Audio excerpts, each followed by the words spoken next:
नमस्कार मंडळी, तुम्ही बघताय 2 ट्रॉफीज. अनिता दाते मॅम, अभिनंदन.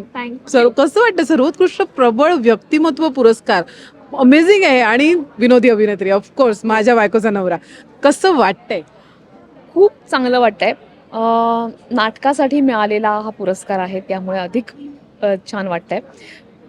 पहिली गोष्ट म्हणजे आमचं विनोदी नाटक माझ्या बायकोचा नवरा, या नाटकासाठी मला सर्वोत्कृष्ट विनोदी अभिनेत्री म्हणून पुरस्कार मिळाला आहे. ज्यांनी नाटक बघितलं नसेल त्यांनी अवश्य नाटक बघायला या. आणि खरोखरीच खूप मजा येते प्रयोग करताना. आणि त्याच्यासारखी म्हणजे इतकं छान वाटतं की प्रयोग करत असताना आपण, आणि त्यातनं हा पुरस्कार मिळणं ही म्हणजे दुग्धशर्करा योग आहे असं म्हणायला हरकत नाही. दुसरी गोष्ट म्हणजे प्रबळ अभिनेत्री हा पुरस्कार मला मिळाला आहे. मला वेगवेगळ्या लेखकांनी, दिग्दर्शकांनी खूप चांगल्या चांगल्या व्यक्तिरेखा देऊ केलेल्या आहेत. त्यांच्यामुळे आज मी खऱ्या अर्थानं प्रबळ व्यक्तिरेखा ठरते. आणि एवढंच नाही तर झी मराठीने सुद्धा केवळ नाटकातनं नाही तर मला मालिकेतनं सुद्धा अत्यंत प्रबळ व्यक्तिरेखा साकारायला मिळाली झी मराठीमुळे. आणि त्या सगळ्याचं मिळून हे पारितोषिक आहे, हा अवॉर्ड आहे.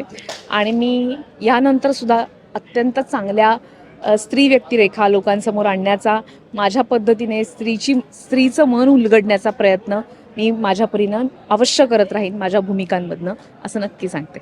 मी या निमित्ताने खरंच, मी वसंतराव देशपांडे, तुंबाड, माझ्या बायकोचा नवरा, म्हणजे किती वेगळी वेगळी व्हरायटी. ओ माय गॉड, खरंच प्रबळ व्यक्तिमत्व, खरंच प्रबळ अभिनेत्री. खूप खूप शुभेच्छा तुम्हाला दोन्ही अवॉर्डसाठी. आणि माझ्या बायकोचा नवरा हिट आहे नाटक, म्हणजे कमाल आहे. आतापर्यंत काय अजून फनी किस्से ऍड झालेत का? किती वेळा पडले पुष्कराज सर स्टेजवर? मला खरंच ऐकायला आवडेल. नाही नाही नाही, आता पुष्कराज सर अजिबात पडत नाहीत. ते खूप अप्रतिम काम करतायत.